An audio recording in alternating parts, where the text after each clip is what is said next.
Pernah nggak sih Anda dalam situasi yang genting banget gitu, butuh orang yang bisa diandelin? Yang bisa nyelesain tugas penting tanpa banyak alasan, nggak perlu disuruh-suruh terus, pokoknya beres gitu aja. Nah, sumber kita kali ini nih bakal ngebahas inti dari kualitas yang jujur aja agak langka itu. Kita akan coba dalami sebuah esai pendek, tapi wah pengaruhnya luar biasa. Dari tahun 1899, karya Albert Hubbard. Judulnya A Message to Garcia. Hubbard sendiri sih nyebutnya preachment, semacam khotbah kecil gitu ya. Tapi dampaknya itu mendunia. Nah, misi kita sekarang nih mau bongkar cerita di baliknya. Pesan utamanya soal inisiatif, loyalitas, dan yang bikin penasaran banget, gimana caranya tulisan ini bisa seheboh itu di zamannya, sampai nyebar kemana-mana. Anda pasti pengen cepat ngerti intinya kan? Yuk kita bedah bareng. Betul sekali. Dan yang menarik nih, ini bukan sekedar esai biasa loh. Nanti kita lihat gimana tulisan ini tuh lahirnya. Ya, gitu aja, hampir nggak sengaja. Terinspirasi dari kisah nyata, atau paling nggak legendanya lah ya, soal seorang prajurit namanya Rowan. Terus kita juga bakal kupas kritik Hubbard yang lumayan pedes soal etos kerja di masanya. Mungkin masih nyambung juga sama sekarang. Dan tentu aja, perjalanan epik esai ini gimana bisa dicetak sampai puluhan juta kopi. Ini cerita tentang sebuah ide, ditulis cuma sejam, tapi bisa mengubah banyak hal. Oke, menarik banget. Kita mulai dari situ dulu deh. Soal kelahirannya yang spontan itu. Sumber bilang Hubbard ini nulisnya cuma sejam ya. Habis makan malam, tanggal 22 Februari 1899. Pas ulang tahunnya George Washington lagi. Pemicunya, ternyata cuma obrolan santai sambil ngeteh sama anaknya, si Bert.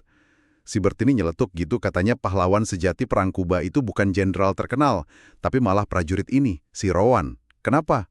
Soalnya dia pergi sendiri dan melakukan tugasnya, membawa pesan kepada Garcia. Nah, kata-kata itu kayaknya langsung klik di kepala Hubbard. Dia kayaknya gemes gitu loh sama kurangnya inisiatif orang di sekitarnya. Jadi pas dengar cerita Rowan, wah kayak nemu pelampiasan gitu. Esai itu kata dia melompat panas dari hati saya. Keluar gitu aja, spontan banget. Saking spontannya, dia bahkan nggak ngasih judul pas dimuat di majalahnya The Philistine. Cuma pengen nuangin unek-unek aja saat itu. Wah, menarik ya. Gimana frustrasi pribadi bisa jadi karya yang dampaknya segede itu? Sekarang, yuk kita masuk ke inti ceritanya. Misi si Rowan ini. Latar belakangnya kan Perang Spanyol-Amerika baru mulai ya. Amerika Serikat waktu itu butuh banget, segera gitu, ngontak pemimpin pemberontak Kuba, Jenderal Calixto Garcia. Masalahnya, si Garcia ini ngumpet di gunung-gunung Kuba, nggak jelas di mana persisnya. Terus, nggak ada cara komunikasi modern, nggak bisa kirim surat, nggak bisa telegraf, susah banget jangkauannya. Presiden McKinley butuh kerjasamanya, dan harus cepat. Situasinya genting banget ini. Nah, disinilah si Rowan ini muncul. Ada yang bisikin ke Presiden McKinley, kira-kira gini ngomongnya. Pak Presiden, kalau ada orang yang bisa nemuin Garcia, ya orang itu si Rowan. Langsung deh, Rowan dipanggil menghadap Presiden. Nggak pakai lama, nggak pakai basa-basi, McKinley langsung kasih surat buat Jenderal Garcia. Udah, gitu aja. Dan apa yang dilakuin Rowan setelah itu, nah ini yang jadi legendanya. Ini inti pesan Hubbard kan. Sumbernya cerita lumayan dramatis nih. Rowan terima surat itu, dibungkus rapet banget pakai kantong kulit yang diminyaki, biar kedap air, terus diikat kencang di dadanya. Cuma dalam 4 hari, dia udah berhasil mendarat di pantai Kuba. Malam-malam lagi, dari perahu kecil. Habis itu, ya udah, dia hilang gitu aja. Masuk ke hutan belantara. Bener kayak di film-film ya rasanya. Terus, 3 minggu kemudian, tiba-tiba aja Rowan muncul lagi. Udah di sisi lain pulau. Dia berhasil nyeberangin wilayah musuh yang bahaya banget, cuma jalan kaki. Dan yang paling penting, suratnya berhasil dikasih langsung ke tangan Garcia. Misinya selesai, tuntas. Luar biasa sih ini. Dan Hubbard ngeliat Rowan ini sebagai, ya, teladan sempurna gitu. Poin kuncinya, kayak yang tadi disebut, McKinley kasih surat, Rowan terima, dan dia nggak nanya. Dia nggak nanya pertanyaan nggak penting kayak, ini orangnya di mana ya? Fokus banget sama tugasnya. Tepat sekali. Buat Hubbard ya, ini intinya. Yang dibutuhin dunia itu bukan cuma orang pinter di buku aja, book learning. Tapi orang yang punya istilahnya Hubbard, penguatan tulang punggung. Semacam keteguhan mental, karakter kuat gitu. Orang yang loyal sama kepercayaan, bisa gerak cepat, fokusin semua energinya ke tujuan, beresin tugas. Yaitu tadi, membawa pesan kepada Garcia. Hubbard bahkan bilang patung Rowan itu harusnya ada di tiap kampus. Bukan buat ngerayain pinter akademis, tapi buat ngerayain dedikasi sama kemampuan bertindak. Nah, dari cerita heroik Rowan ini, Hubbard terus lanjut ngeluarin kritik yang lebih luas lagi soal etos kerja masyarakat di zamannya.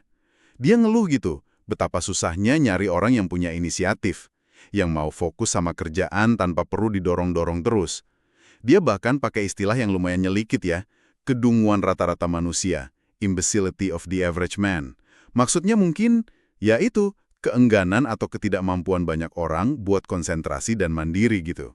Iya, dia kasih contoh yang spesifik banget. Mungkin kedengeran agak nyindir ya, tapi efektif sih buat gambarin maksudnya. Coba bayangin Anda jadi manajer nih, terus panggil staff kasih tugas simpel aja. Tolong cari info soal Corrijo di ensiklopedia terus bikinin ringkasan singkat.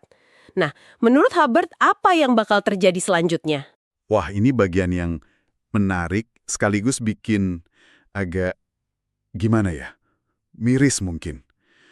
Hubbard taruhan 10-1 katanya. Si staff ini nggak bakal langsung bilang, "Siap Pak, terus pergi ngerjain." Malah sebaliknya. Dia bakal natap Anda dengan pandangan, ya, kosong dan curiga gitu, fishy eye. Mungkin bingung campur nggak ngerti kali ya.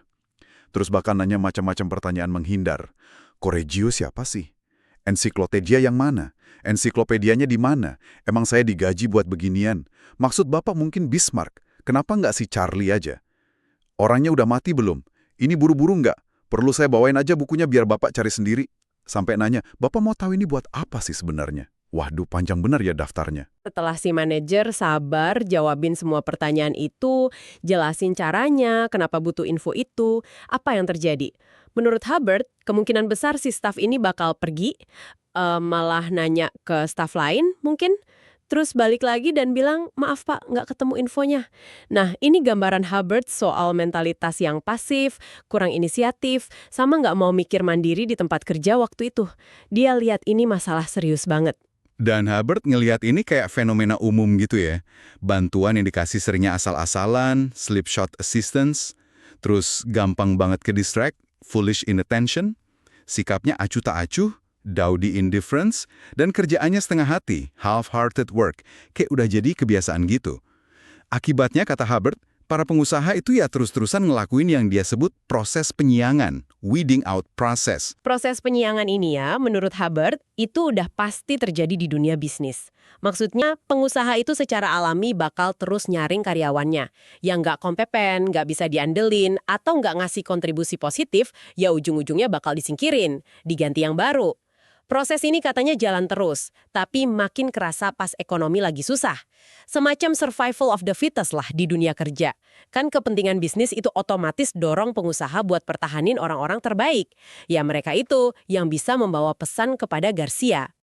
Hubbard juga nggak ragu nih ngeritik yang dia sebut simpati cengeng, maudlin sympathy, buat para pekerja atau kaum tertindas.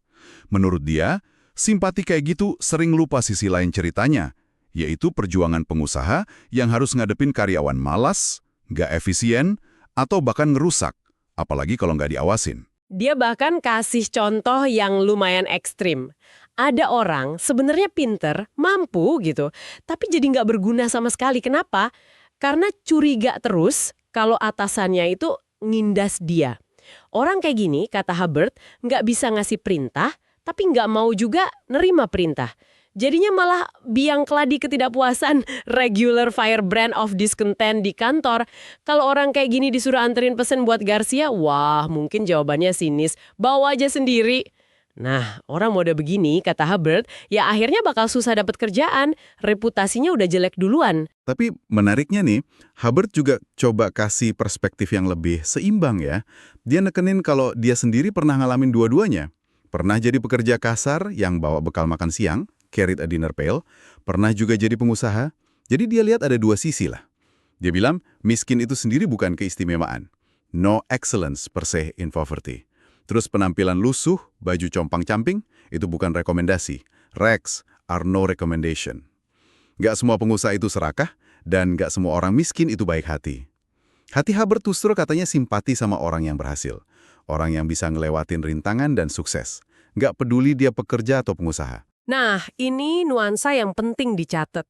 Jadi meskipun kritiknya soal etos kerja kedengeran keras banget ya, Hmm. dia nggak sepenuhnya hitam putih.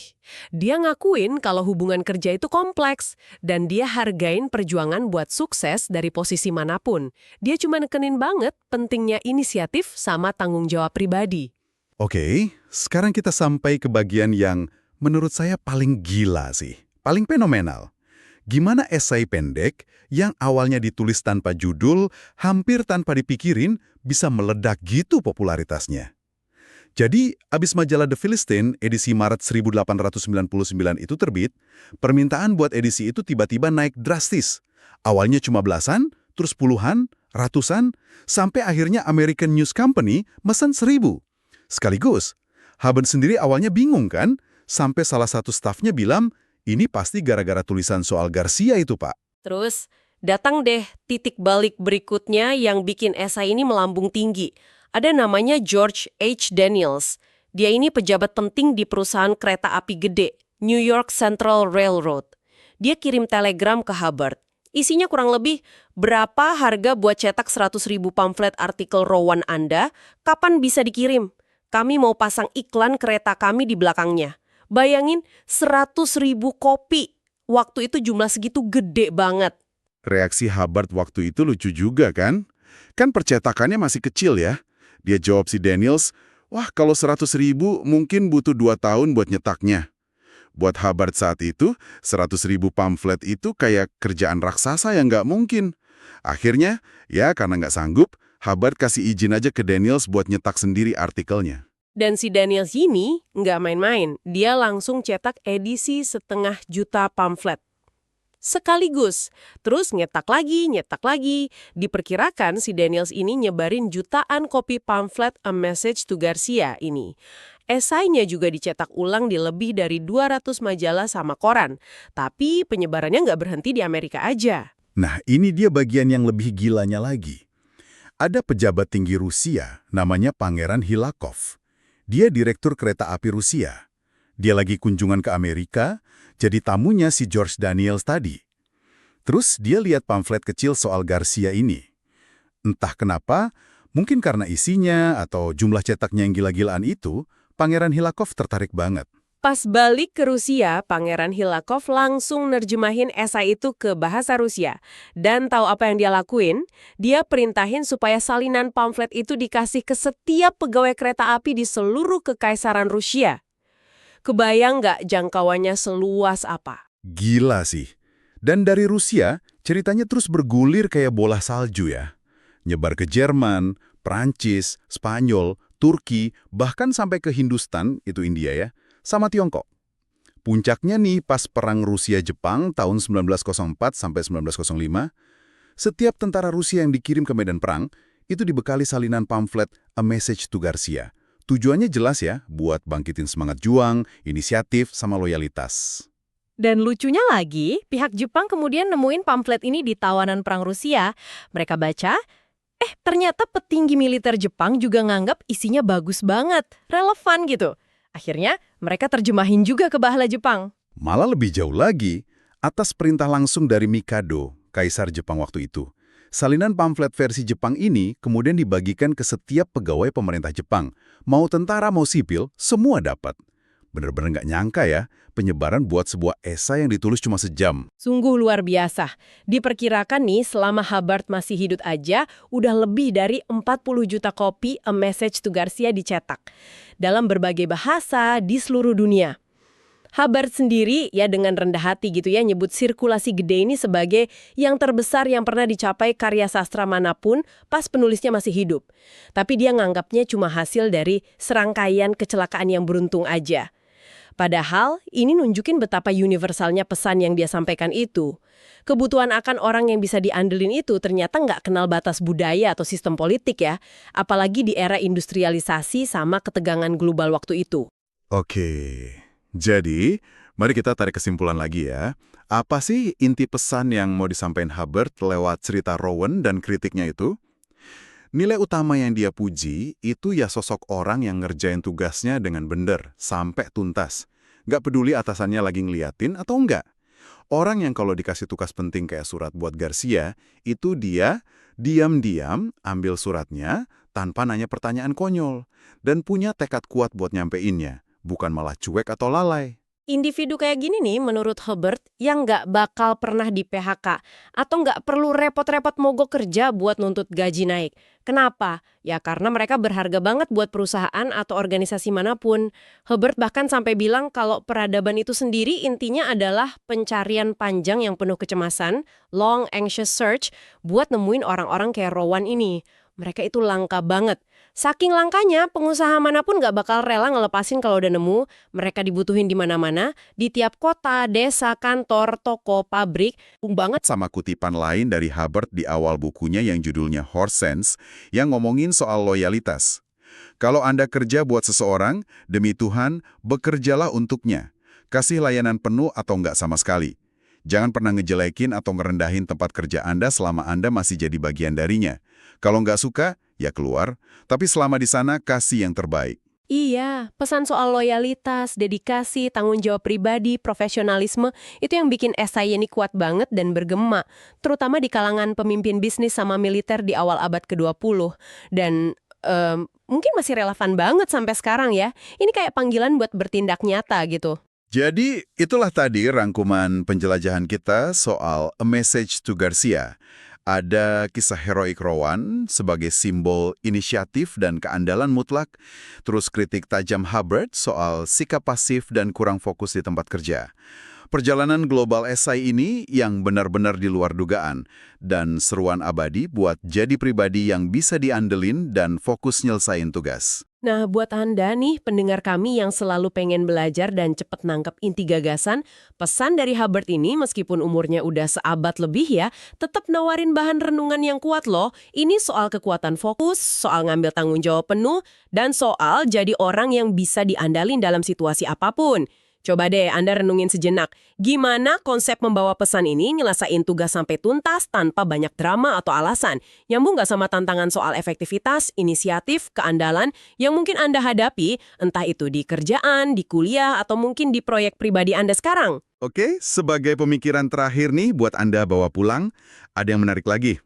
Di bagian lain dari tulisan Hubbard yang tadi kita singgung sekilas, Life in Abundance, Hubbard nulis semacam doa gitu.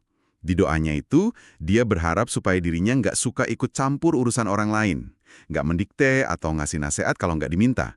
Sebaliknya, dia pengen bantu orang lain dengan cara ngasih mereka kesempatan buat nolong diri mereka sendiri.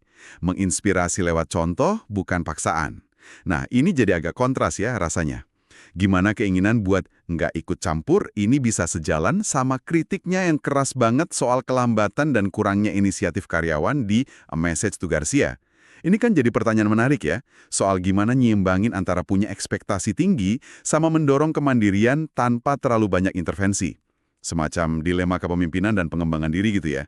Mungkin menarik buat Anda pikirkan lebih lanjut sendiri.